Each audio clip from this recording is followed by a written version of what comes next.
Hey everybody, and welcome back to another exciting episode of the VOD Squad, the show where we talk about streaming technology.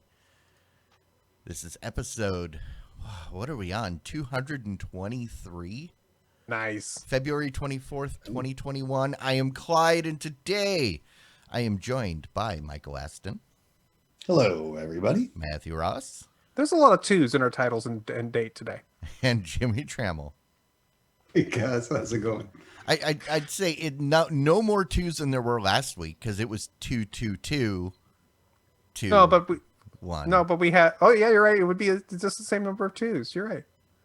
Yeah. What? But we traded one for the date for the title for the episode number. So yeah, fair enough. I don't know. I don't know why. Hey, what's up with you guys? Well, yeah.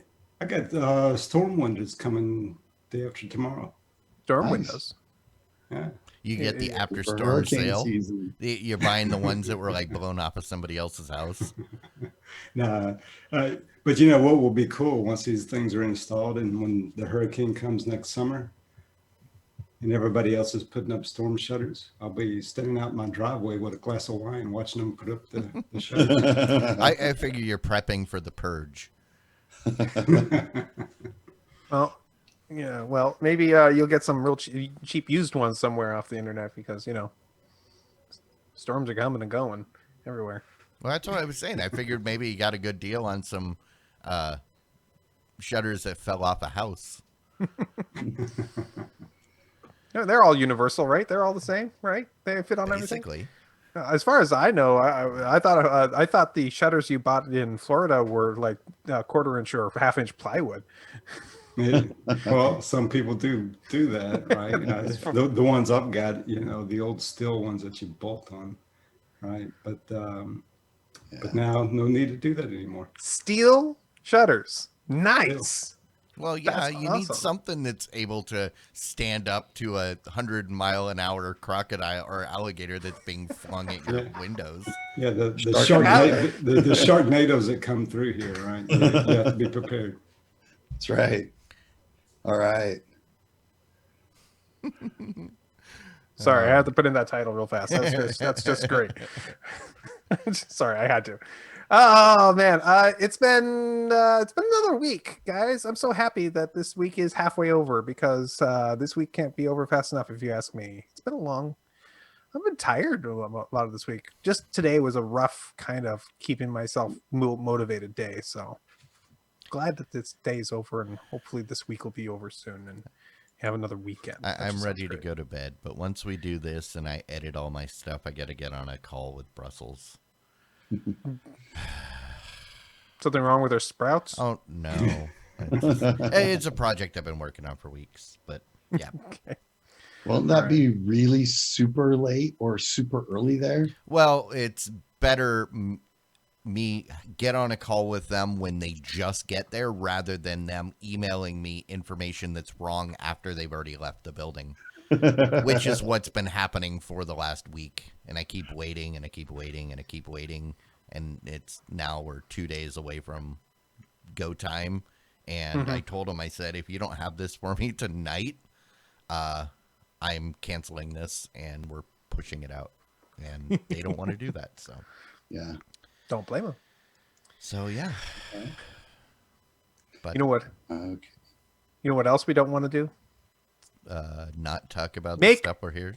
Make people wait any longer for the news that we're here to talk about. We can if you want. As long as we can make it wait as long.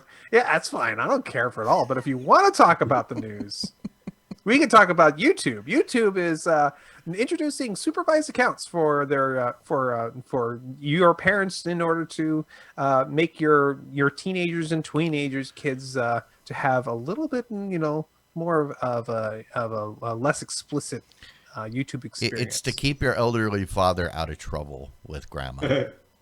Well, that's also possible too. Knowing my my father-in-law, he could probably use this.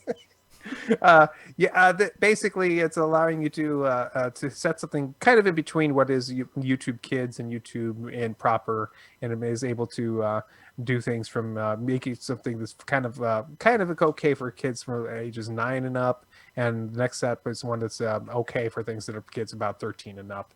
I'm certain there's this is probably using some of the algorithms that Google loves to use to make their YouTube. Yeah.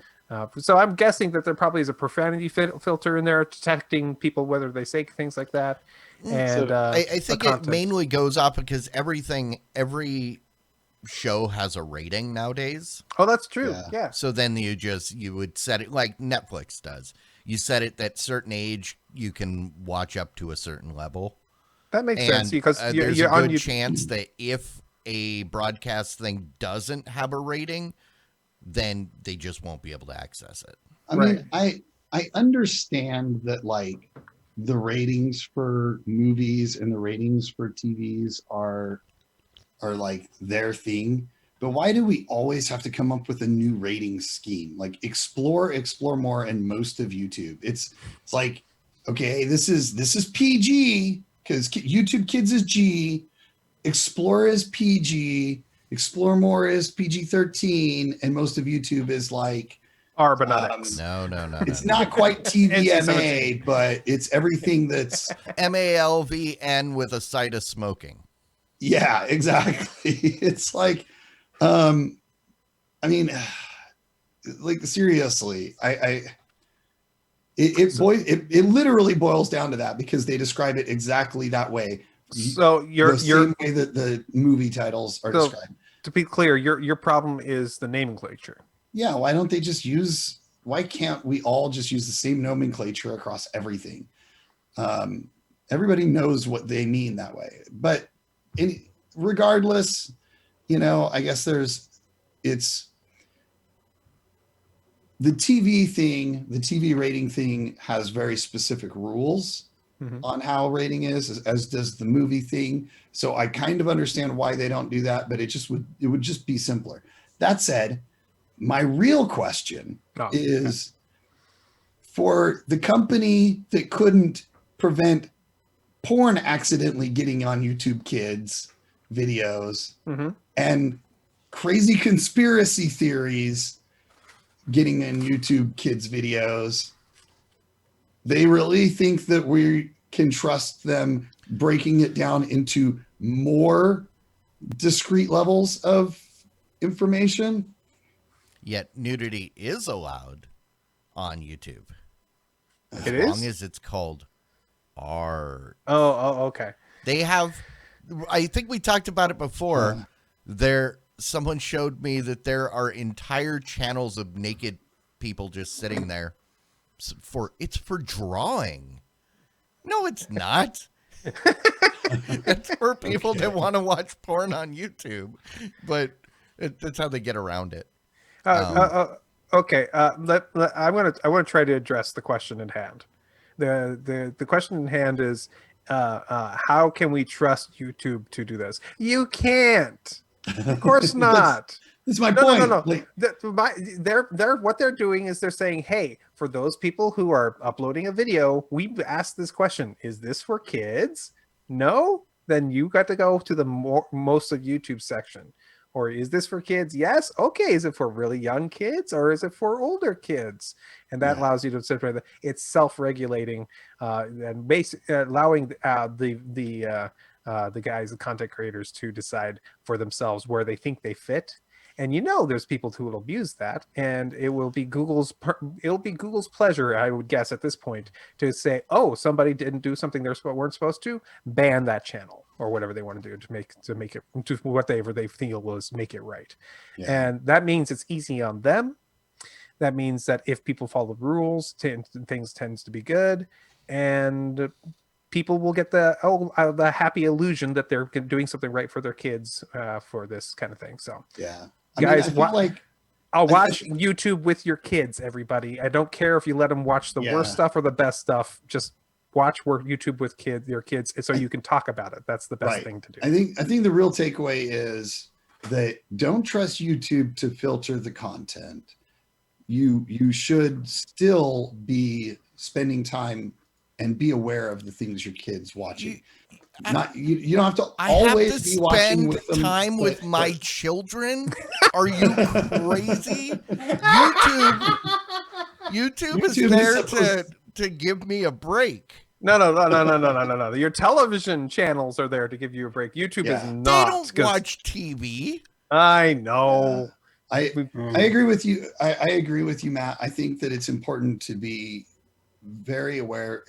And different ages makes a difference too, right? Like your kids are a little older. Well, my now. 8-year-old, I have tried to be very aware of what she's watching. And I don't always watch it with her, but I'm always checking in on what she's watching and stuff like that. We have a rule in this house that's that I only have my one son. You can't watch YouTube. Oh, well, actually, technically, you can watch YouTube as long as you watch it with one of us. Okay. Oh. And sometimes he sneaks in and watches YouTube without us knowing. Mm-hmm. And it's okay, because then we go, what were you watching? Who's watching this? What did you think of it? We talk to him about it. Okay. And then also, he kind of sneaks it, but while he's in the room with us, because we don't let him have a computer in his room by himself. Mm-hmm. So we can go, hey, what's that? It's this funny video on YouTube. Oh, okay. What is that? We're present is what I'm saying. Don't let them go to their own corners and do this stuff, because while it probably will be fine, at the same time, you don't know what somebody's trying to put into their heads. Then why did my children have a room, their own bedroom? The one other thing, I get where you're coming from, Clyde. I think you're having some fun, but you're being a little facetious and a little honest at the same time. And I get where you're coming from, Matt. I largely agree with what you're saying. The one thing that I do like about this, out of this article, though, is the fact that they are explicitly saying in these different categories, we are going to restrict what ads we show, and we're not going to personalize the ads. So we're not going to be tracking the users when they're identified as being 9-year-olds or only allowed to watch shows appropriate for 9-year-olds. You've got enough resolution on these people to know that they probably would like cereal. Go ahead and sell cereal. Yeah. So let's put a hat on this. Do you think that the VOD Squad will be allowed in the restricted channels? I think that we might be able to make most of YouTube depending on which episode titles we have. Oh, there have been titles. See now titles. we have a reason. Now we have a reason to not use certain titles, even if they win. It'll prevent us from whatever on YouTube. No. I don't think we should do anything more than we're currently doing. We're doing fine. If we aren't going to be monetized, if we aren't going to be showed to the kiddos, I guess that's okay. See, in order to be demonetized, there must be some sort of monetary Good point. thing to be taken away. So yeah, we have no risk of being demonetized at this point.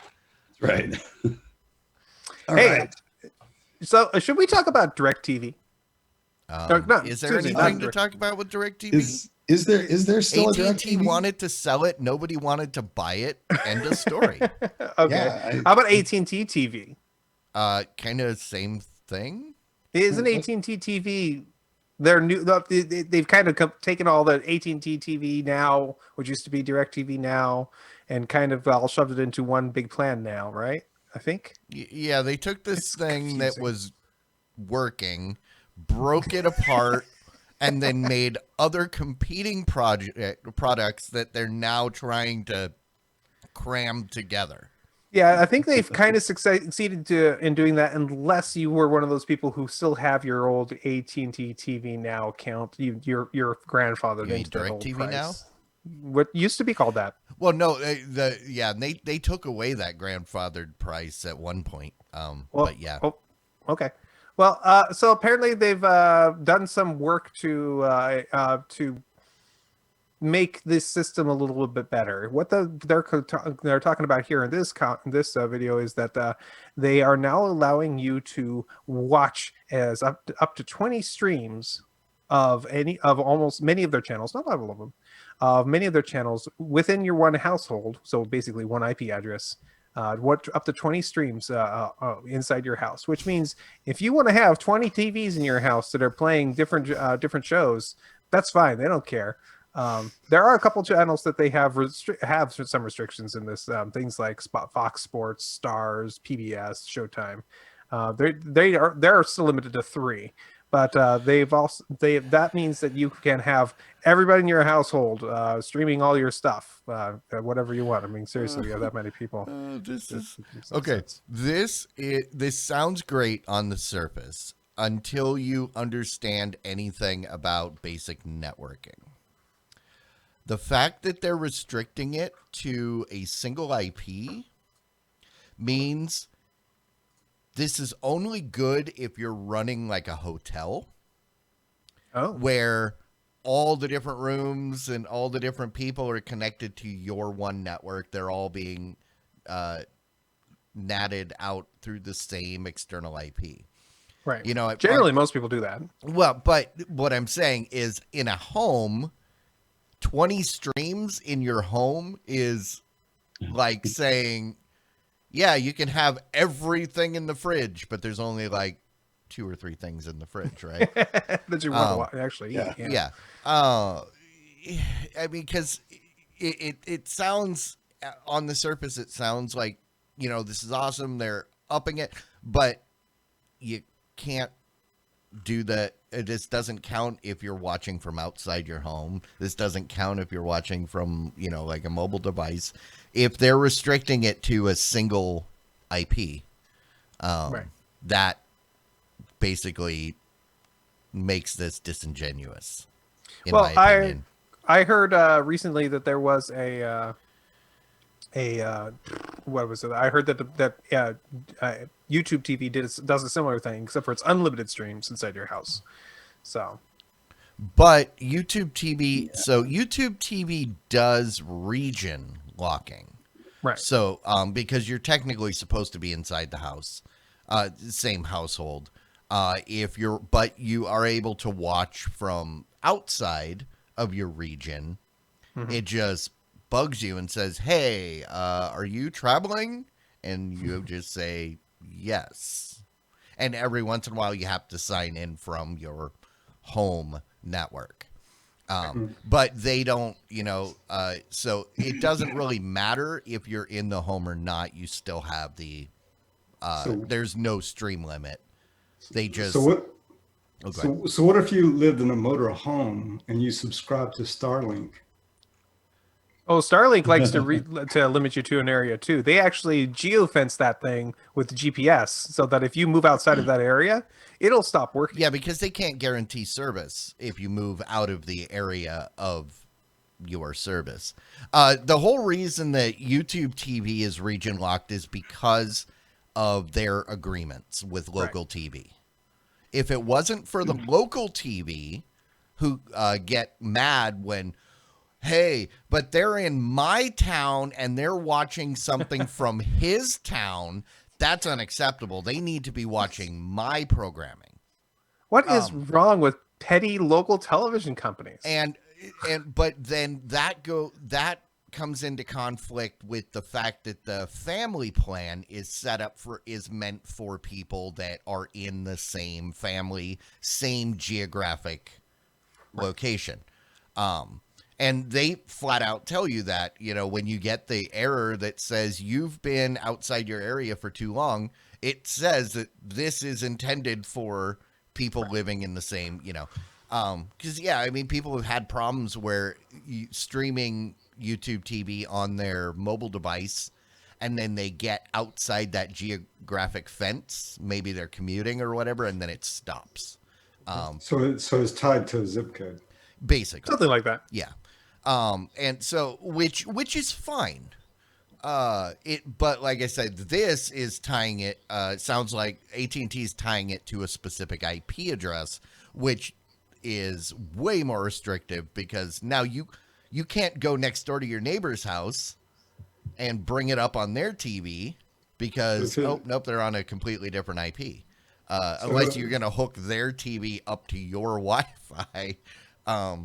You know. So if you're using Starlink, does that, and you're using one IP? Well, Yeah. I don't know if you do or not. But. yeah. I mean, you'll typically you'll have a single IP just like you would with any internet provider. It's dynamic, so it will change over time. Mm-hmm. But it'll be the same. All the streams will be all the streams will be coming from the same IP at the same time. So it's not like you'll have one coming from the old IP and at the same time as the new stuff coming from a new IP. But you're saying that that it's going to tie to the billing address zip code as well, right? Depending on which one you're going with. Yes. YouTube is tied to the zip code. YouTube TV. That is, but AT&T is tied to your IP address, which could be different. Yeah, which will change on a regular basis as your leases expire and they, but that again that doesn't matter because even if your IP changes dynamically, all of the multiple streams will still be coming from the same IP. It's just a different IP. As long as they're coming from the same source, they'll be allowed. Long story short, this sucks. Stop doing stupid things like this. Internet companies and service providers, like seriously. I get so annoyed because like people travel, people do all kinds of different things. Well, they're not saying you can't use it. Yeah. Like, not saying you can't use it from outside. You just won't be able to have 20 streams. the 20 concurrent streams from two different places. locations. Yeah. Correction there, Mike. People used to travel. Still travel. Yeah, I guess they're like, hopefully one day again in COVID.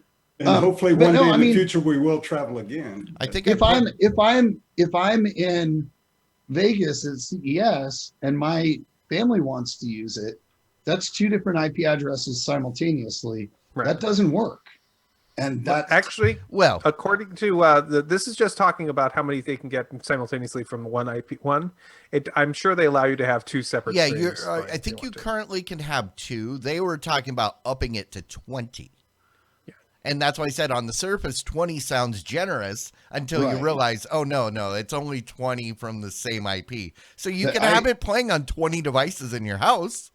See, I didn't read it that way. I read it that it was changing it such that the old limit of two simultaneous streams without IP locking was changing to 20 simultaneous streams with IP locking. So it was like, oh, we're being generous, we're giving you 20, but they were eliminating the ability to have two simultaneous IPs, like me at work in downtown and my wife at home. Also, it's worth noting that some networks, including Fox, the Fox channels and NHL and Showtime and PBS, will not allow you to do the 20 in-home streams. So contract law. So they will stay on the 3 devices, up to 3 devices out of the home.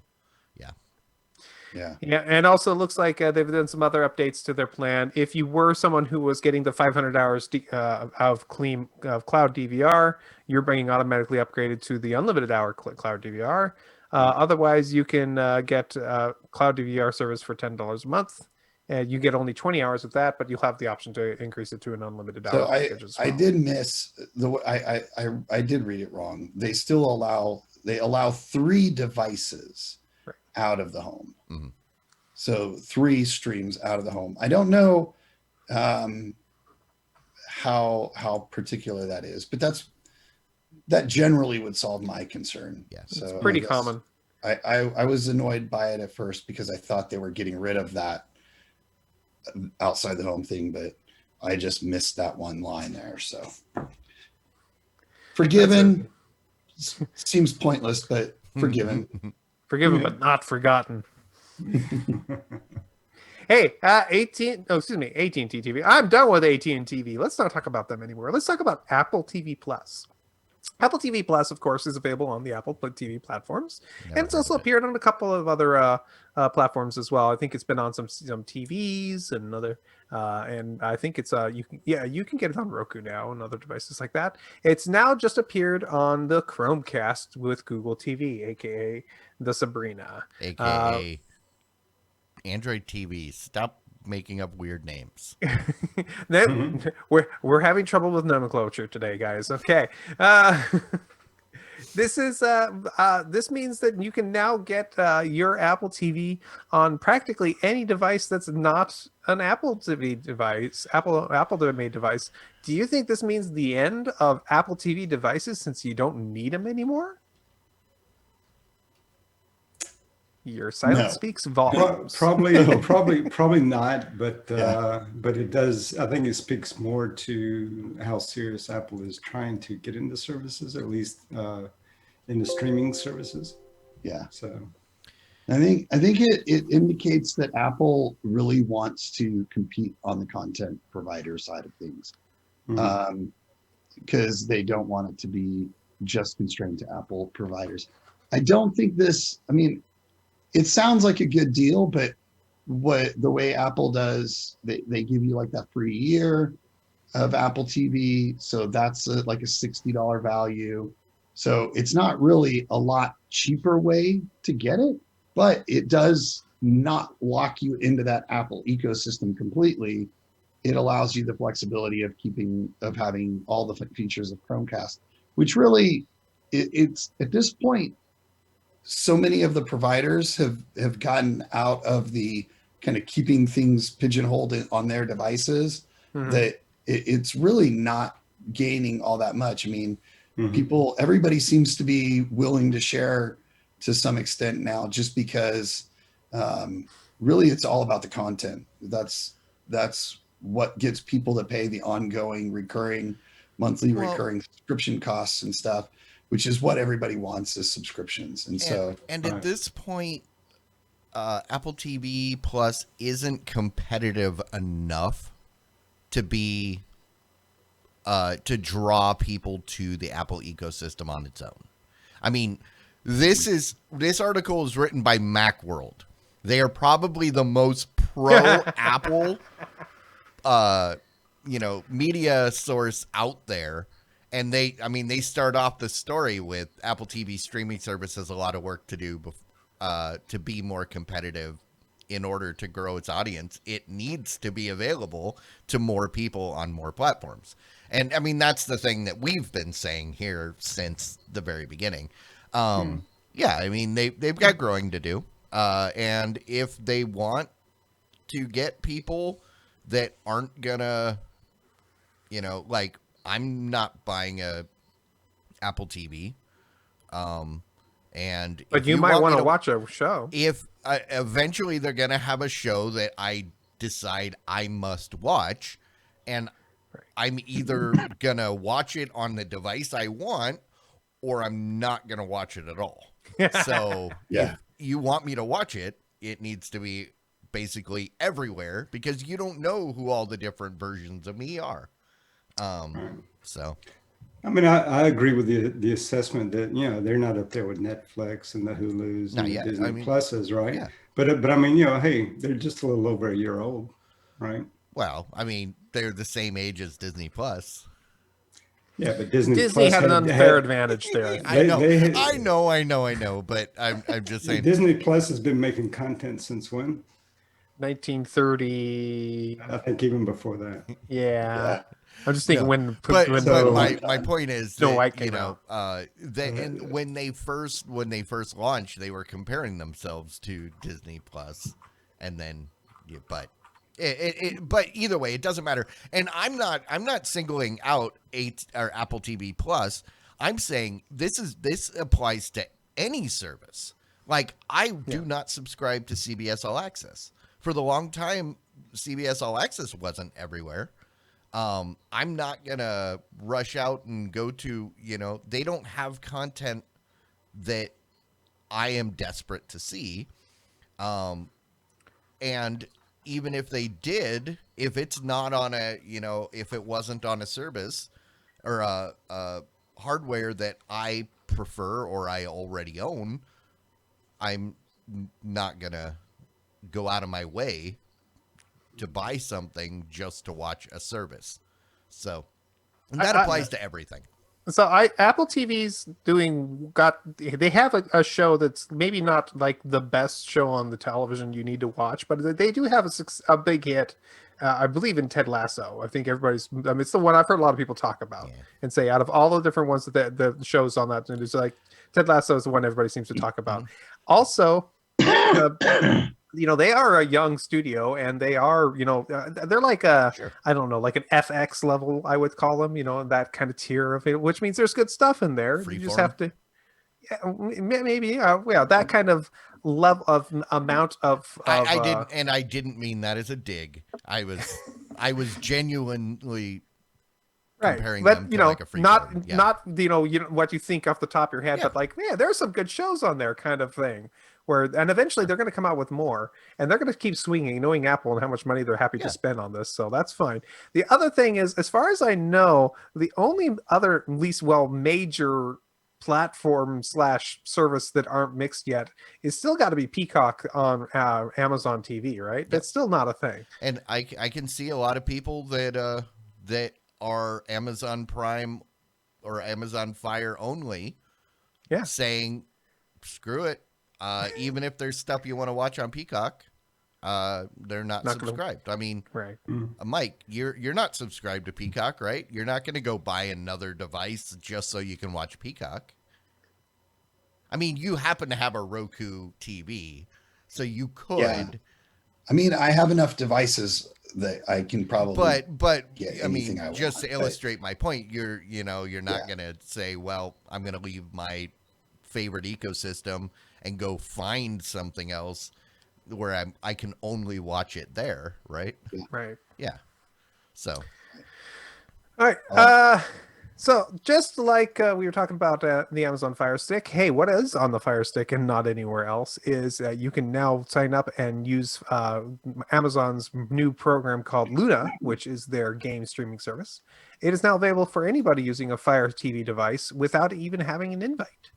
This means that you can try out or pay for 7 days or pay $6 a month in order to have access to their series of games and with their streaming app. It does have a remote control you can purchase to have control over the Luna. I have no idea if that's a good remote or not. Unfortunately, if you're somebody like me who's like, I wouldn't mind trying it, but I don't have one, I would like to try it on a PC, you still can't get access to it on through their website without first going through their invitation system. So you still need to get an invite. Yeah. So let's check in with the Amazon ambassador, Mike. What do you think? Yeah, of this? I mean, this.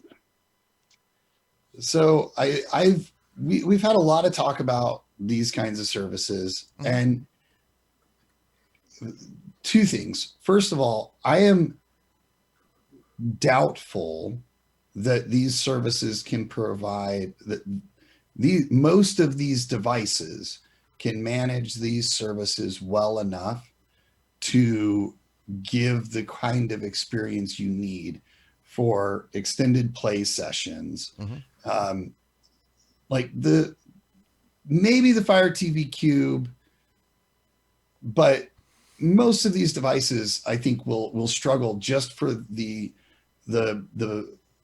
power that is required just to show what comes across in a high fidelity, high speed game without introducing latency and stuff. That said, most of the games that are available on Luna are not very compelling either. There's the Luna Plus service that has a smattering of okay games. Otherwise, they're pretty second rate. And then there's the Ubisoft Plus that is also available on Luna that actually has some pretty good games, but most of them aren't like fast twitch.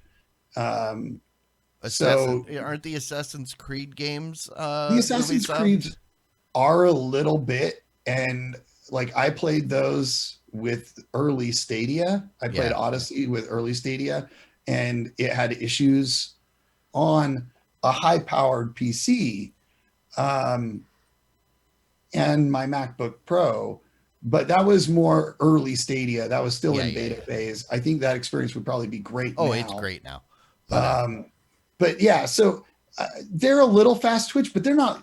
As a general rule, most points in the game, it's not like a little bit of latency is going to kill you. But you use. I can't imagine most of these devices could handle high speed, low latency need games. So this is the same exact criticism I had for Stadia when they announced it was available. Initially, they launched it on the Chromecast Ultra. Still, but they have recently announced that it's available on Android TV and the Google TV Cloud Plus with Skynet incorporated TV, but that was my or you call it Sabrina. But that was my criticism is while Stadia is great on the PC, I don't see it being great on a dongle. Playing games from my Android TV on the dongle when they were playing Android games was great. Basically anything that you could play on your phone, you could play on the TV. And that was great, but I think that's the limit. So W. Scottus One said that Luna's going to take off once it's fully integrated into Twitch. That is a possibility, but not if your hardware limited to the Fire devices. If they once they allow it to be run on powerful devices like my computer, then yes, I can see that taken off because, why have I been streaming Stadia directly to YouTube? Because it's integrated. When you'll get the same thing from Luna, but having it be restricted to a Fire device right now, low power, I think will be will hurt the brand more than just making it available everywhere. Yeah, the low power and low memory capacity of most of these devices, and the heating issues with extended play also are the big issues that I've seen. So I agree. You want to see a Amazon Fire device live up to its name? Try and play Cyberpunk 2078 or whatever it is. Guys, but you're forgetting the simple fact that it doesn't actually need that much power. It just needs a hardware decoder and a good stream. But that's the thing. Well, that's the thing is they struggle when they're streaming, when they're decoding 4K. A lot of video, especially 4K. And that's not even taking into account just the latency that you're gonna deal with. I agree. It will be better on a more powerful machine, but memory won't matter at all for the most part because it's just decoding a stream and putting it on your display, skipping as much cache as possible to get it to your screen as fast as possible. That is not going to be part of the problem. It's just going to have to be well engineered, and it's going to have to be able to do it without overloading the hardware. So they're going to have to know a good understanding of their hardware, what it can do. So yes, I agree. It'll be better with the newer and better stuff, but at the actuality, this is the point of it, is to be on low end hardware. So you're going to see that, guys. Yeah, I'm just saying that if it's only on the low end hardware for a extended period of time, that will hurt the brand. I think you're right. That's the point that I'm making.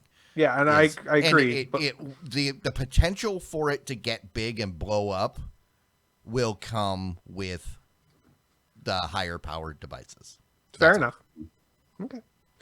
But I got the system so I didn't have to have the high powered machine. Okay. All right. Let's see here. We are going to talk about KTLA. KTLA, isn't that local station down in California?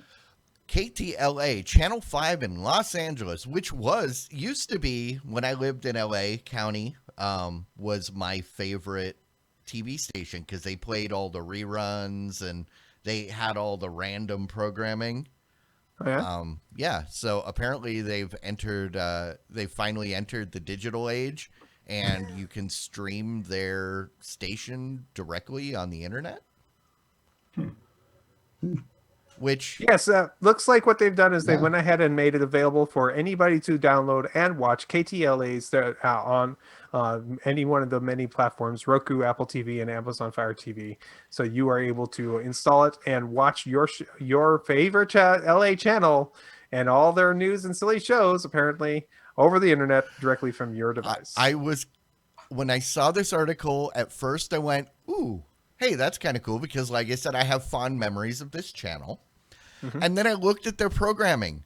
It's literally nothing but news and a couple like in-house shows. It's back-to-back news for like 20 hours of the day. And I went, oh, no, I'm not interested in this anymore. Yeah, but this does bring up the question of, are we going to see more of these local apps that'll be available everywhere? And getting people outside of those regional lockouts that we were talking about just a couple stories ago. Here's the thing. Most stations don't have these because of the agreements. Like we were talking about with YouTube TV, you can only watch stuff in certain geographic areas because they only have permission to rebroadcast it in certain geographic areas. Right. The fact that their entire programming is just their station news, that makes this easier because all they have to do is say, can we let other people watch our news broadcast? Jim? Yeah. Sure, Tom. Okay, let's do it.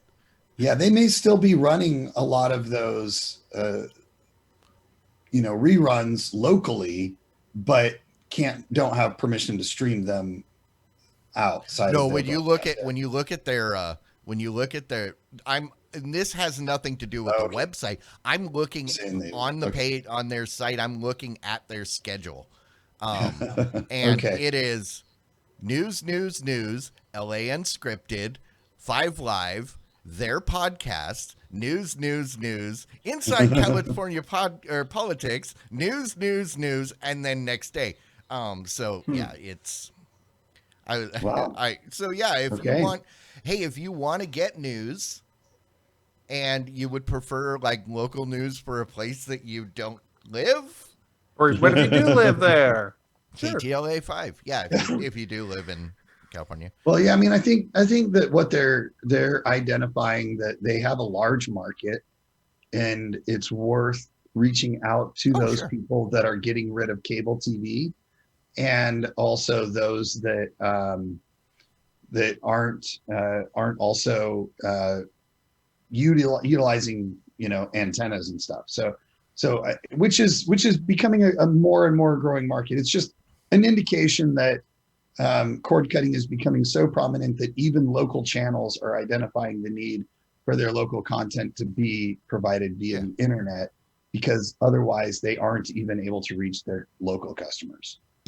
Maybe so. I just thought this was because there's a lot of people moving out of California was the reason.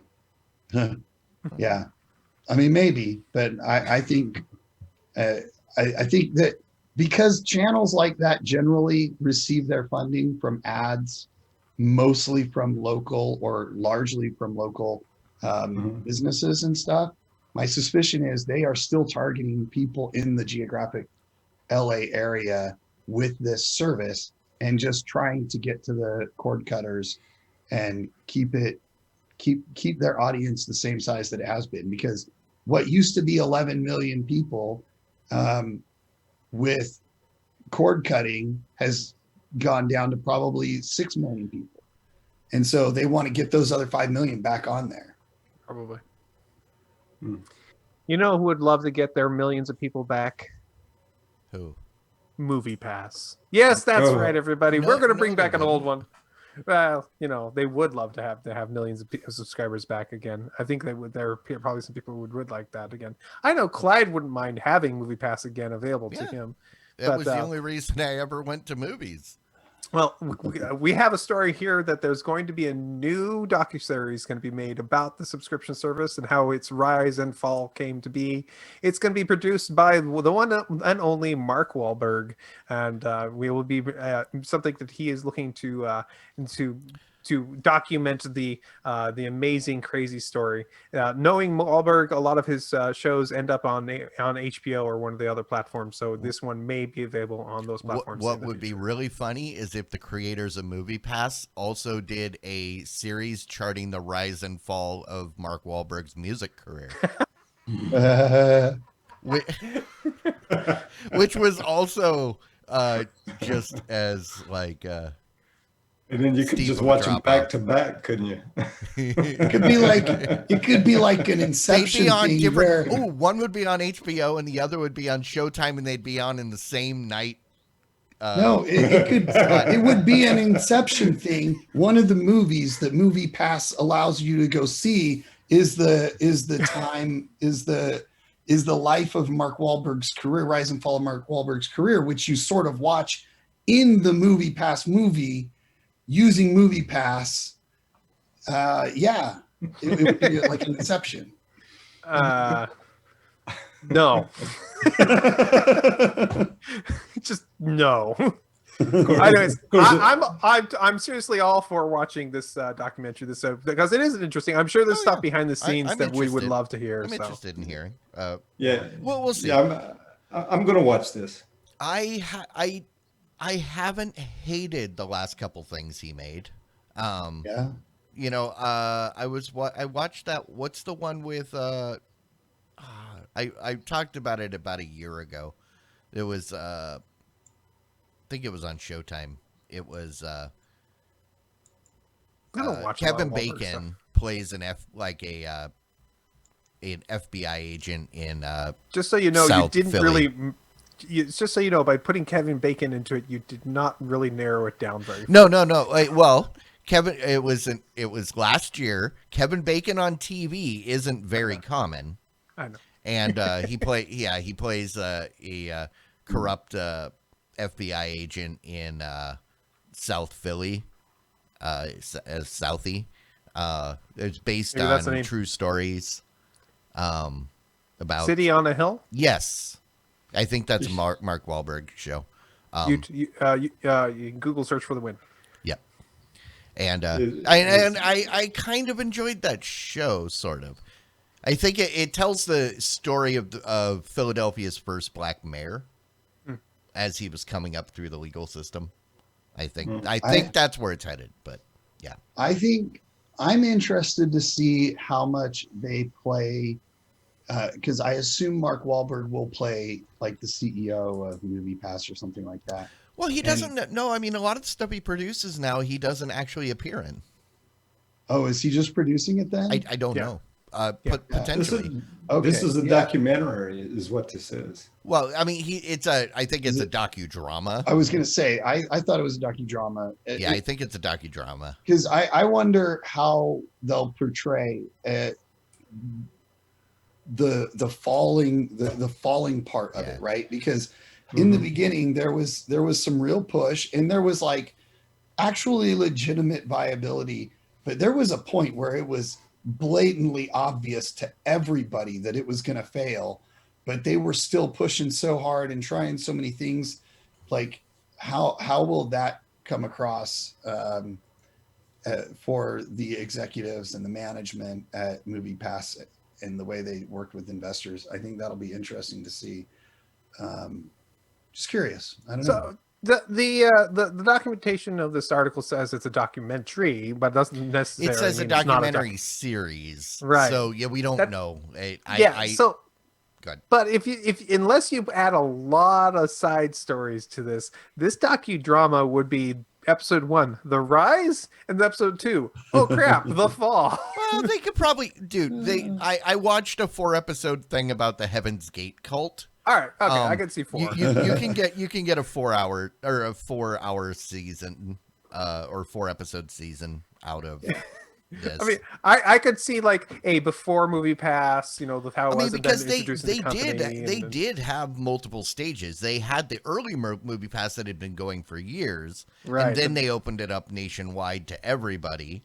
and with the ridiculous And then price. you had the boom after that, and then you had them struggling trying to keep it going.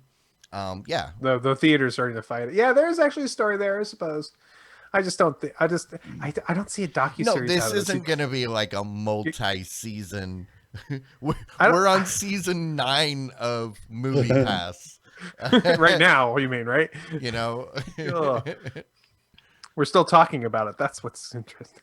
Hey, I mean, they're- Story they're that part- have never gone away. they're like Quibi.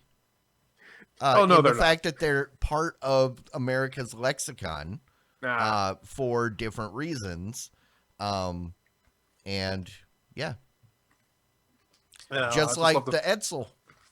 You have They're to in good company with the Edsel. You'll have to forgive me. I really love the fact that I was able to bring up Movie Pass one more time. That's all. Sure. Hey, Plex has this new integration that's coming in. So in order to, you know, there's a feature in the Apple TV app which shows you the various things that are coming up for you to watch. This this queue of shows to watch that's coming up. It doesn't really say what service that those shows are on, because you shouldn't care. You don't care if you're watching your show from this service or this service. You can just watch it.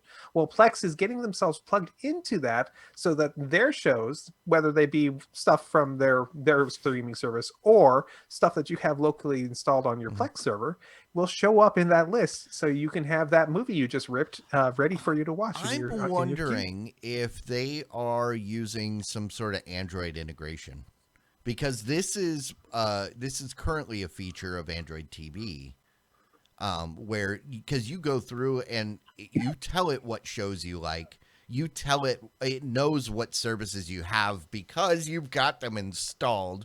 And then it also sees what you've been watching. So you're able to go into my watch next, and it knows, oh, hey, you need to watch this next episode of this show. And when you bring it up, you can go directly to it, or it'll bring up options of what service do you want to watch it on. If, let's say, it's something that you could watch on multiple installed. But most of the time, if there's something you're watching, it's only available on one service that you have installed. So it'll typically just take you there. But I wouldn't be surprised if they're tied into that, because Android is technically open. Yeah. I think it's more likely that there's an API somewhere deep in the documentation, and the Plex guys have just got, we can put Yeah, ours that's right what I'm that saying. API too. I'm not saying that Plex is switching to Android TV. I'm just saying that they found a way, or that they're able to use that thing that already exists, found a way to leverage it. Yep, absolutely. I think that's true, and I think that's cool. Good Sure. for them. Very All right. So, does anybody know what Disney Plus Star is? I'm kind of not certain what it is. Isn't that the asterisk that they put next to the stuff that technically they don't want you to watch? That You mean try- it's like mostly true, but Star? No. I you know, figured it was the stuff terms and that they're conditions apply. that they're now ashamed, air quotes, that they ever Oh. made, and they really don't want you to watch it, and they try to scare you off by saying you shouldn't watch this, but we're gonna watch what we want. Well, so they I thought put a it was- star next to it. an No, I thought it was asterisk. the fact that you'd say it's $4.99 with the star in there, so it also doesn't include taxes. Maybe. That's what it is. Okay, we figured it out. That's what star Okay. is, right? Yes. Okay. Moving on. Actually, no. No, yeah. Start. So the headline is, what is it? Who cares? If we're in the U.S., right? Yeah, essentially, Star is basically their version of Hulu for countries outside the United States. It's got With- Encino Man. With the exception that the difference Enough said. there is they are looking at it from outside it will be more the content that is it'll be divided by divisions instead of like Disney Plus where all of the stuff kind of is integrated together. It'll be like the Marvel stuff will be in a place, and at least that's the way they kind of pitched it. And I think it's just so that it is easier to separate out what is appropriate for children and adults because when you think about Disney, a lot of people think kids, and a lot of the content that Disney owns is not really for kids. So I think that's really why they're doing it outside the US, but in the US they're not changing it. It doesn't sound like, at least yet. No, this will basically be anything that would appear on Hulu in the US will appear on this if Hulu's not available in that region. Yeah. Makes sense. Yep. That's fine. I'm guessing Hulu is probably, I don't know. So now you get to wish upon a star that they actually have something that you'll want to watch. Like Encino Man? Like Encino Man or Enough Said. Or what else was on that picture? Ed Wood, I would say Ed Wood is definitely worth watching. Believe it or not, I have never watched Ed Wood. You got it. That was the very first movie that what's his face did before Edward Scissorhands and all that. And everybody was Johnny Depp. No, not Johnny Depp. He was just in it. Who's the guy that makes Tim Burton? Tim Burton. This was the first Tim Burton movie. Yeah, the Tim Burton movies can be hit or miss with me, so. Yeah, but this is the one that when he was making it, everybody was like, "You're crazy. This is going to be terrible." And then everybody watched it and went, "Holy crap, this guy's got talent." And then that allowed him to do all kinds of weird, crazy stuff going forward. So, hey guys, we don't have enough platforms for our streaming services. That's true, absolutely right? not. We need more platforms. Android TVs, and then the Google TVs, which are based on Android TVs, and then the Apple platforms, and the Amazon platforms, which is just Android TVs reskinned. I mean, okay, so maybe we don't have enough. You're right.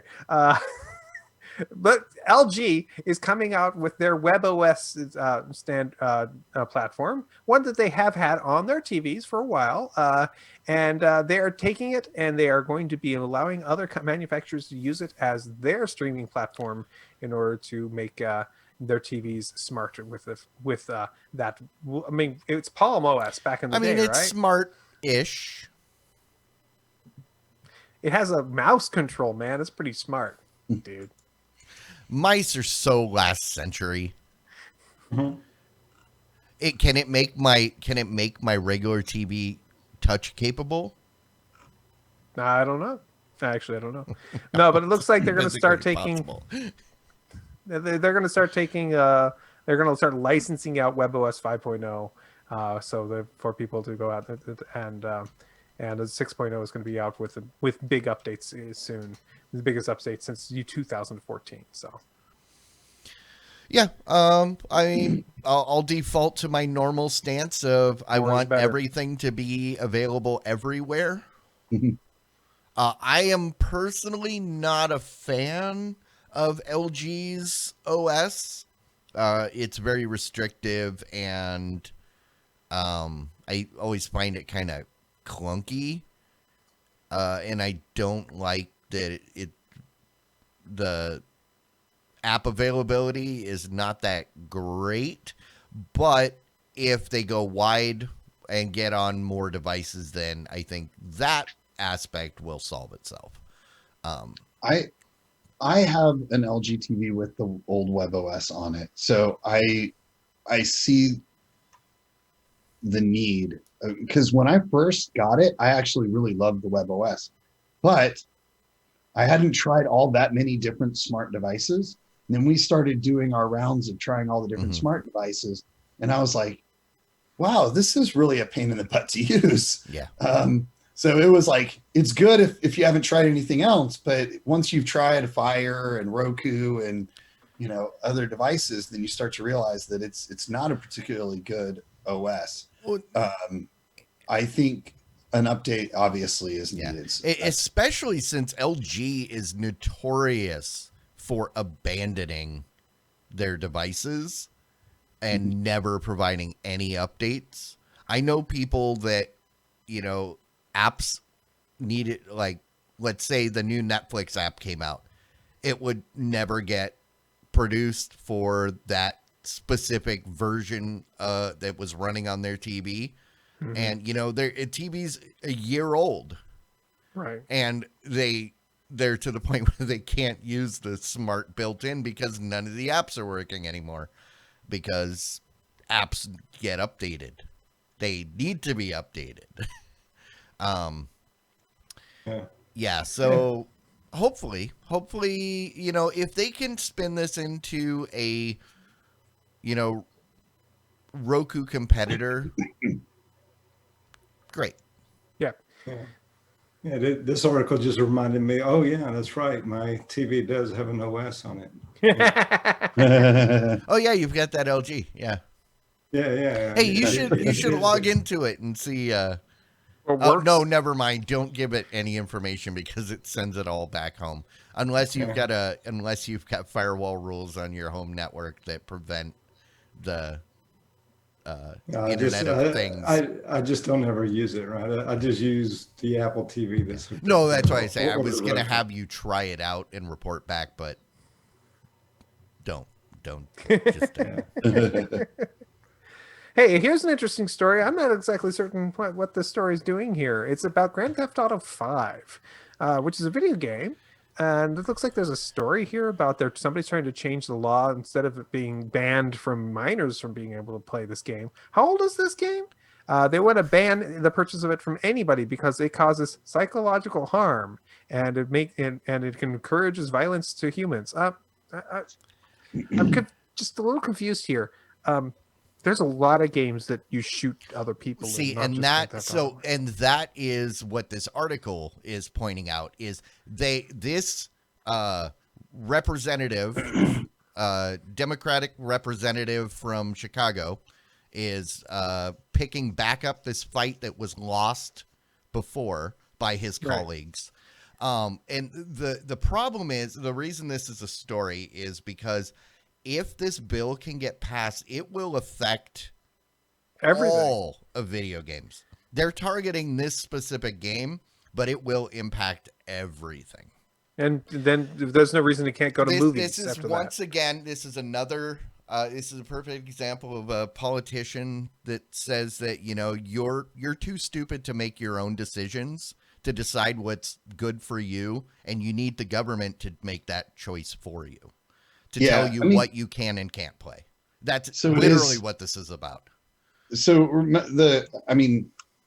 I agree.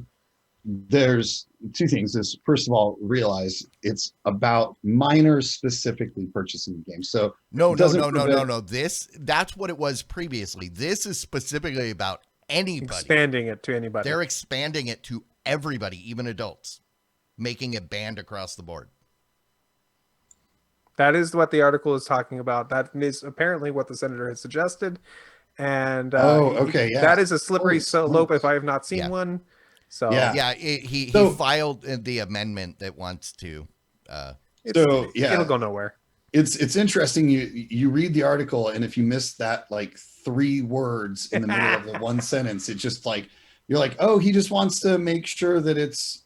But I mean, not that I think that's okay either, because this is ultimately the most annoying and frustrating thing is that the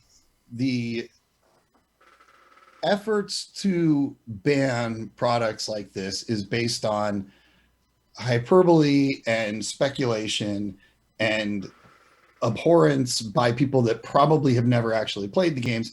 Not that GTA 5 isn't a game that shouldn't be played by minors, right? Like it is not appropriate for kids. But that said, this is things that there is no justification or reason for anybody to believe that people get violent because of the games they play. There's zero evidence ever produced about that. And that's why this stuff and that's what I was saying. It's about control. It's always these things are always about control. It's you shouldn't be able to make those decisions for yourself. You need the government to make those decisions for you. So, Yeah. It was the same stories when during the Larry Flynn yeah, the Larry Flint trials, for Right. Hustler magazine. So Yep. it's the same you old had story you again. had Tipper Gore and her bored housewives attacking music in the late 80s, early I was going to 90s. say the early 90s gangster rap. Yeah, that Wu-Tang was what I was Clan talking and about. That was Tipper Ice-T Gore. and stuff. Tipper Gore and her That friends. kind of stuff. Yeah, exactly. So it's while I don't like this type of game, that doesn't mean that it's bad. And that's what is so frustrating. I enjoy games that, like, whenever I play games, I always play the good that I can be good. I always play the good side just because I feel bad when I do bad things in games. But that doesn't mean that it's like, I think a really good comparison is music. In fact, there's been some research, there was this musical thing about like death metal in Europe and how that was leading to like all kinds of, violence and stuff I think it was in the early 90s. And that, but now more recently, there's a significant amount of research that indicates that for some people, heavy metal music actually calms them down and relaxes Actually, them. there was a big scientific study that came out a couple weeks ago. Right, that's what I'm talking about. Yes, it actually lowers anxiety. It has a lot of medical benefits. But yeah, and that's the thing. My point is that like they're basing this assumption off the fact that in the game you're doing bad things, so therefore you must want to do bad things in real life. Listening to loud, angry music doesn't make some people loud and angry. In fact, for some people, it actually helps them cope with the emotional problems and things. It relaxes them and calms them down and reduces anxiety and stuff like that. I'm one of those people. When I get really frustrated, I turn on some heavy metal and I all of a sudden get calm and relaxed and feel a lot better. Playing violent video games is a way to outlet for a lot of people, I believe. And, when I get frustrated, I either listen to heavy metal or I blow things up in video games, and those both literally. But bottom line, the whole reason I brought this up is the fact that we are here. We talk about stuff, how you can access it, and you've got people out there actively trying to prevent you. So if you don't like this, make sure your representative knows. And Yes. you can't. You got to write letters, because every letter is counted as 1,000 people, because most people don't write in. So Yeah. I'm going to have a very brief history lesson for you guys. This is not new. no, it's not. But no, we definitely know it's not new. I want to bring you It's back just a new one. I want to bring you back to the 2600, the Atari 2600. And there were adult video games for that. In fact, there's a game that I personally absolutely abhorrent about. What it is Leisure clearly Suit like Larry? no. This is much That's the worse first than one I that. thought of. Yeah. No, What? this was a labeled as adult video game and sold for a while, called Custer's Revenge, Oh yeah. which is a horrible video game depicting you as General Custer getting revenge, literally raping a Native American woman. It is inappropriate for all kinds of reasons, but that being said, it was sold and panned, and most people have marked it as that kind of thing. That people will be judged. As I'm for just sharing the information. I am happy that the company that did this clearly marked this as an adult entertainment. Oh yeah, absolutely. So Yeah. but that's the a lot thing more is, sense. it's you can't. This you can't isn't just new. say anything that meets whatever arbitrary standard needs to be banned. That's Right. not how this country works. So that's it. You just got to remember we have history here, everybody. Oh, sure. So I think that's Right. so let's get back to other things. AT&T is about to sell a large part of DirecTV universe to what's TPG? Looks like they're going to sell it for $15 billion. Oh, hey, this goes back to what I was saying at the beginning. Because remember, AT&T's been trying to sell DirecTV forever and nobody wants it. So somebody actually wants it? TPG, which I'm trying to figure out who that is. I don't even know who that Okay, company while you're is. looking that up, let me just point out. Oh, wait, I'm sorry, I'm on the wrong story. I'll point out something on the next story. I am leading global private investment Texas firm. Pacific Group investment company. Sounds like somebody who wants to try to take this and run with it. Maybe, I don't know. Either that or sell it off to somebody else for even more money. Well, here's the funny thing. They're selling it, but they're selling a large minority stake. What is a Yeah. large minority stake? A It's large either a large stake or it's a minority stake. a large piece of the pie that is not equal to or greater than 50% of the pie. That's a minority stake. But you can be like 49% of that. That's a Yeah. pretty large piece of that pie. No, I mean, it's just the wording that they chose. I You know. know, it's a large minority stake. I mean, Hey, I thanks think, for the I think follow. there's anytime you see kinds of things like this, you got to ask the question of, is AT&T looking to separate out the values that this company has? I mean, DirecTV is a satellite-based distribution system, so there's a lot of other potential that could be there. So I think maybe I wonder if maybe that isn't what we're looking at and seeing happening. Is there other use for these geosynchronous satellites that can be utilized by other businesses that are not necessarily directly in the media firm? So this is an investment company, and they could be looking at this for other things. I don't know. I'm just speculating. But that's kind of what I'm thinking is like, because Direct TV just really doesn't make sense anymore. Can't believe that AT&T paid $48.5 billion for DirecTV, and it had $67 billion of debt. Yeah. My goodness. Money doesn't make sense anymore. I'm just going to say that. It's all fake now, as far as I'm concerned. Hey, let's talk about Android TV one more time. Hey, did you know that we have available some devices that have Android 11? Just the Just the one. The developer model ADT3.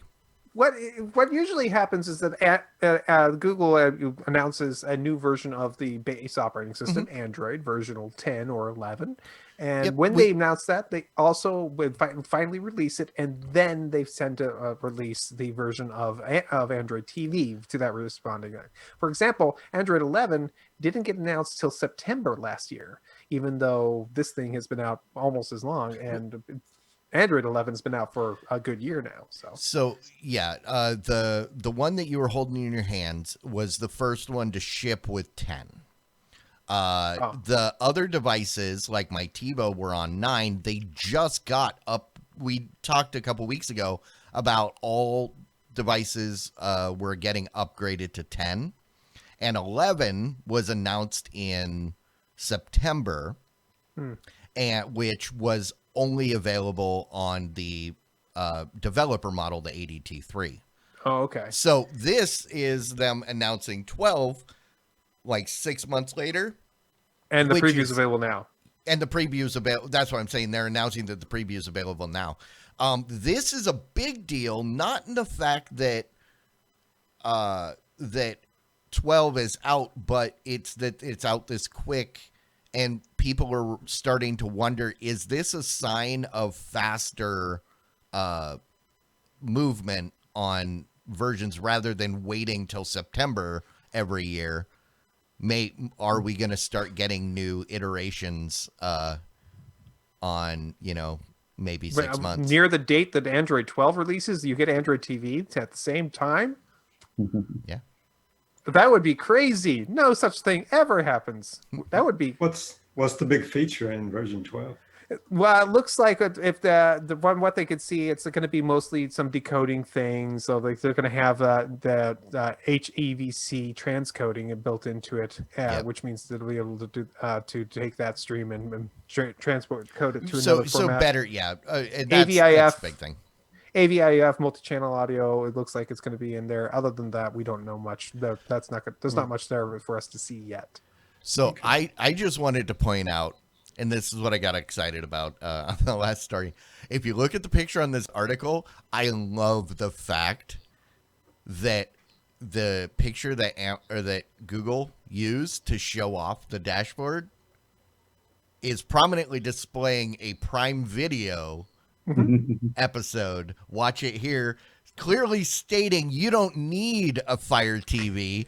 You can get that right here on our device. 9 to 5 Google did that, not them. So. I don't care. I like to believe that it's Well- that this is a stock photo that they got from Google. Yeah.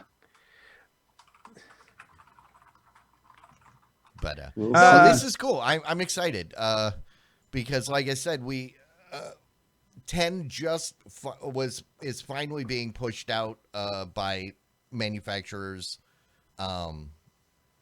to all the other devices. Hopefully on our Google Plus streaming, Sky Cloud, whatever crap it's going to be called tomorrow, we'll get 12 soon too. That would be great. That would be the platform I'd hope it to go to, like one of the first ones. So, Yep. I don't know if it makes sense when it doesn't do that.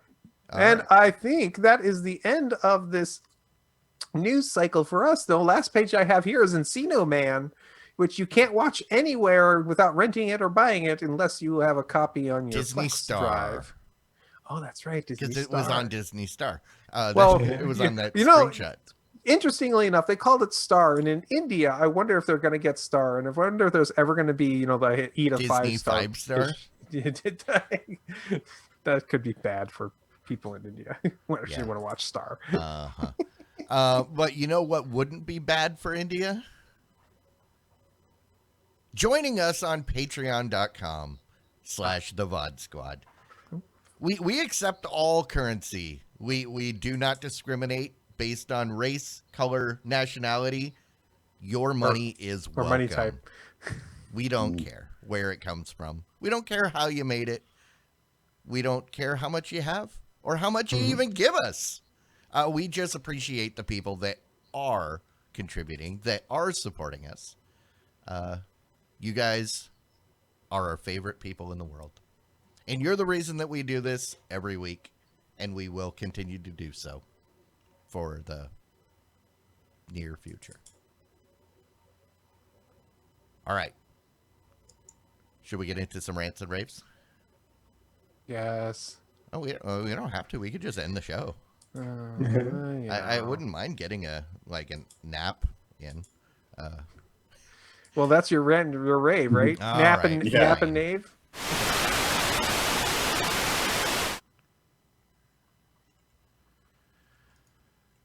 All right. Mike, you're first. Oh, me? Yeah, you're in the number one position. Man, I had my 7-day free trial of Minnesota Living. I did not like it, rejected it, did not resubscribe. Unfortunately, It was- like most magazines, you're gonna get a bill in the mail. Whether you liked it or not, they're gonna send you a bill. Yeah. You're gonna have to pay for it. I didn't get a lot of TV watching in with no power and internet or TV or cell service. I found it rather humorous that a lot of people were like, I couldn't even watch TV on my phone. I'm like, what do you think cell towers get their power, people? Wait, cell It's towers like, don't need power. They're they don't need wireless. power? Like, I can't. The text messaging would work, right? Because occasionally you'd get little bursts of power where, like, all your text messages could go out and you could receive stuff, but wouldn't rely. And so many people just didn't get it. I was just like,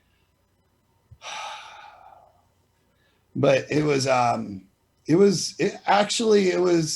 have been a lot of fun at a different time, but it was cold. It was fairly miserable. Turned out okay for me though, so I can't really complain. I had some friends that had significant water damage and things like that, so it was came out fairly unscathed. So I'm curious because if you might have talked about it in the pre-show and I missed it, how many days were you without power? I was completely without power for about 12 hours in a row. Okay. And then I would get power for 10, 20, 30 minutes every now and then the next 2 days. Wow, they would literally do the rolling power that bad for you. I guess by the third day, maybe they were to the point where it was like kind of structured. Oh. Like we would have like, it was definitely regulated. I don't remember exactly, maybe like 90 minutes on, 45 minutes off or something like that. We got to a point where we could tell, and that helped, right? Like by that time, right, with that much power, you could actually change the temperature of your house a little bit and not be completely reliant on the fireplace in the one room that we never had used or thought we would ever use while we were in Texas. We had like 4 logs in the fireplace as decoration, like real logs. And we're like, I guess we can burn those. But fortunately, we also had a little store of like Duraflame like logs that give you X number of hours of burning. And those don't produce a ton of heat, but they produce enough that if you sit by the fire. So it was almost like camping in the house. So like I said, I can't complain too much. I had friends that pipes burst in their attics and stuff like that. And so then, as they thawed, then they would have huge leaks, damage and leaks and stuff, which they didn't even know about until it got less than, because it was negative degrees with wind chills reaching into -10, negative double digits, which, yeah, I get it, Clyde. You're like, that's a nice breezy summer day here in Minnesota. Yeah, at that time we were like -40 before wind chill. So yeah, it was way worse. Come there. At me, except bro. I got to tell you, there is a difference when there's literally not a snow plow in the state. Mm-hmm. Like, no, you're talking the same thing here. They like, we put them all away. It's the middle of December. We didn't think we were going to need them. Well, we're not going to be able to get them out for a week because those people, that union's now on strike. But yeah, no, I had a question for you. Honest answer.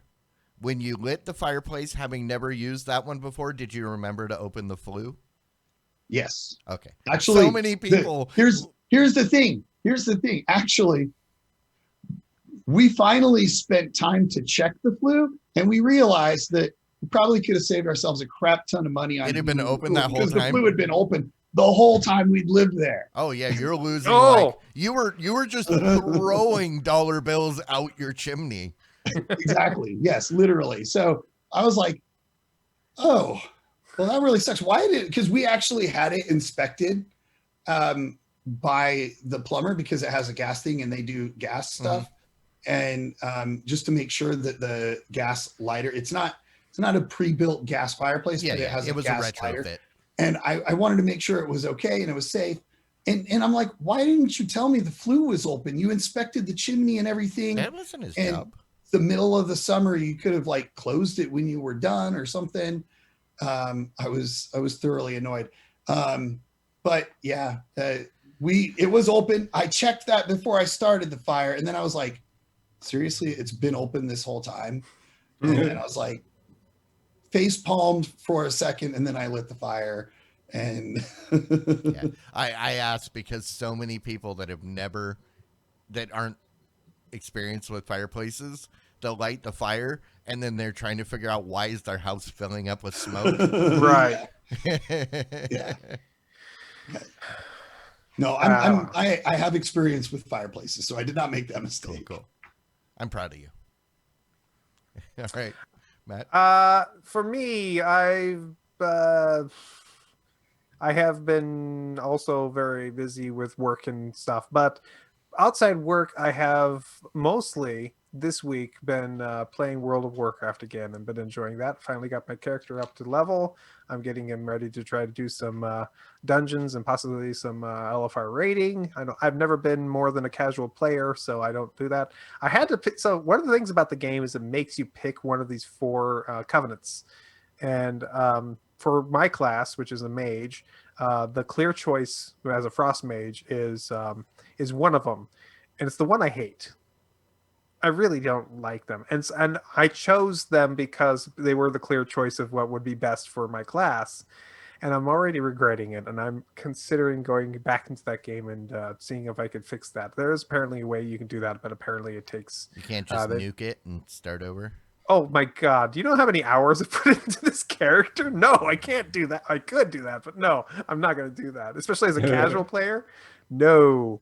No, I'm not going to do that. But yeah, I'm enjoying that, and yeah. Do they still have the hours, the slash hours, so you can slash see how many played? hours? Yes, and slash played. Yeah, I haven't done that in a while. I'm curious, but because I remember when my brother-in-law he actually sold his WoW account for several $100s, $600 or $700 back in the day. Right. And he had put in thousands and thousands of hours. And I was like, dude, that's like a full-time job. And he's like, yeah, for 2 years probably. And I was like, how long have you been playing? Oh, about 3 years. I was like, wow, that's a lot. The game, if you want to, you can take over your life. Well, I worked with a guy who at work, he had he'd bring in 3 laptops with him. And it turned out, so basically he had 3 farming accounts that he was building up to sell. And while, need your meals. He would do his stuff while, in between calls and yeah. Oh yeah, you got to go farm out all those mats so you can have everything you need for the raid. If you don't have BIS and when you can't get on the raid night, and also make sure you go fishing to get all your stuff so you can have your good meals before you go. I was never good at WoW because I would find ways to get into places that I wasn't supposed to be, and then you couldn't get out because I was way too low. If you fall off a cliff and then you swim, you could swim around the borders that won't let you through. And then now you're stuck in an area where if you take a step wrong, you're dead. Yeah, you have to pay a high-level wizard to come in and teleport you out because otherwise you're never going to escape. I somehow fell off, those griffin things that fly you between? Somehow I fell off one of those, and I was just stuck in limbo. And there was no way for me to go back and get my bot. It was there are ways to fix that. Well, this would have been 2006-ish, 2005, 2006-ish. The game came out in 2005, so or it was Burning Crusade. Oh, okay.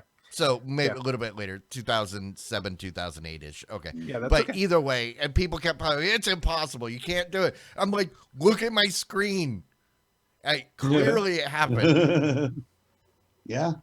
Yeah, I couldn't. There is such a thing as bugs in games, and things in that game especially do happen sometimes. You would also say it's impossible to fall through the bottom of the earth, but I've done that in almost every game I've ever played. That's the only way to beat Half-Life. What were you going to say, Jimmy? Oh. What am I going to say? Oh, no, I thought you were trying to say something. Oh, no, I was just laughing. Oh, okay. So what do you got? So I think a couple of shows ago, or might have been 3 shows ago, something like that. I was complaining about the price hike of Hulu Mm-hmm. Live in particular. So, so a little over a week ago, I decided to just cancel it. So I canceled Hulu Live. So I no Oh. longer have it. I still have the regular Hulu, Mm-hmm. right? But just canceled the Hulu Live. So no And you've longer, missed it how much? not at all, really. Right. I mean, I may go back to it or some other service, maybe when football season gets in, or maybe when the NBA playoffs get here, or something. I may subscribe to something else then. But right now, no, don't really need it. Don't really care Yeah. for I it. mean, if you And, don't have a need for live TV, yeah, yeah. not much. I mean, and Hulu, the regular Hulu, has so much on-demand stuff of Yeah. the shows we like to watch, to where it's like, why why Exactly. pay that extra price? See, that's why I Hulu is my number one. It has like 90% of the TV that I want to watch, and then yeah, Yeah. I hear you. So See, it's fitting because I saw an article the other day. It popped up that said even Hulu isn't immune to cord cutting. And it's like, Yeah. yeah.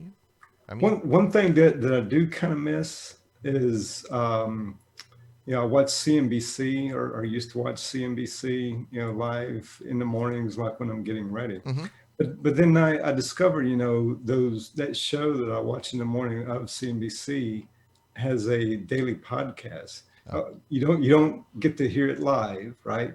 But like you hear yesterday's show each morning, right? Okay. So you can. So it's still the same thing. Maybe it's yesterday's news, but still, Well, it's if you desperately need local news, KTLA Yep. Channel 5.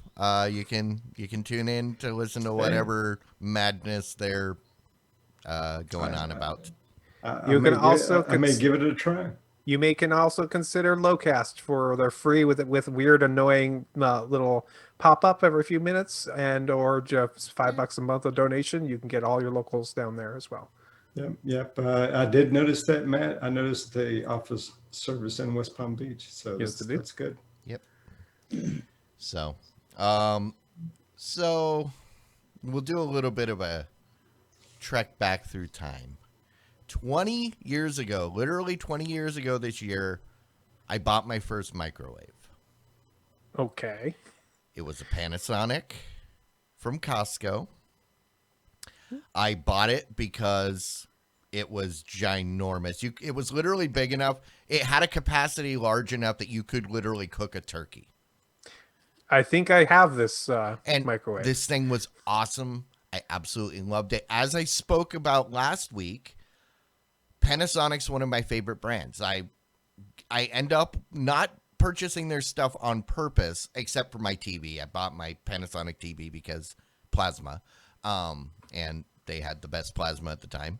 But I love Panasonics. Well, I had to part with that microwave a couple years ago because I didn't have any place to use it, and I wasn't going to pay to keep it in storage.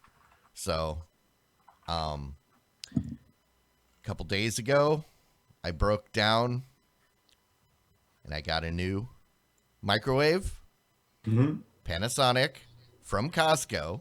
Again, 1300 watt, 1.3 Is it like the cubic. exact same one? It's like whatever the current bottle is. It's just barely big. It's just perfect size to fit where I need it to. So for the last year, I've been getting by with this little, like, basically dorm room 900 watt thing that you can't really. I couldn't make most of the stuff I wanted to. Because if I tried to make one of those like pot pies, it would literally set the packaging on fire because it was, you need at least 1100 watts and it was only 900. So I was super excited. I was finally able to buy my pot pies that I had to stop buying at Costco because I couldn't cook them in the microwave. And somebody remember Pot Pie Story? Because I've got a story to tell you. in the after show. I got this thing set up. I don't think I like it. And I don't, No. this is the first Panasonic anything that I am not happy with. Somehow it takes more time to cook than the 900 watt thing did. And I don't get it. And I'm debating taking it back. So Panasonic, I declared my love for you last week, and I still love the company, but I don't think I love this product. Oh. It's a bummer. But yeah.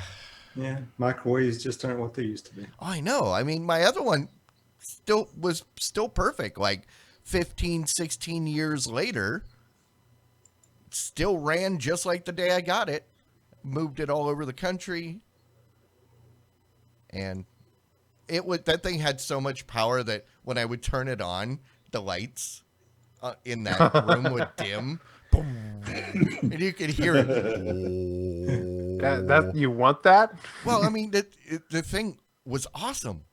I could throw anything in there, and I never had to touch anything. Never played with any of the settings. I just put in a time. It worked. It was awesome.